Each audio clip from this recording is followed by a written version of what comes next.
The Japanese Navy had dominated action in the Pacific, beginning with their attack on Pearl Harbor and subsequent advances.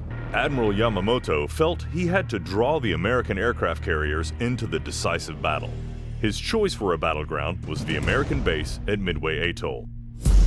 Cryptographers at Pearl Harbor, under the command of Joe Rochefort, had broken enough of the Japanese naval code to discern that Midway was the Japanese objective.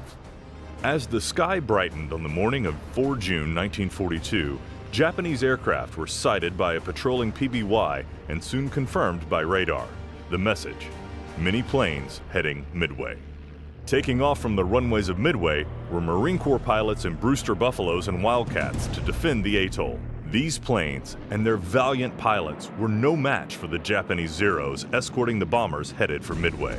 Midway was bombed by the Japanese, causing damage to the hospital, runways, hangars, and fuel depot. The American bombers that had left Midway and headed towards the Imperial fleet scored no significant hits on the Japanese carrier force under Admiral Nagumo.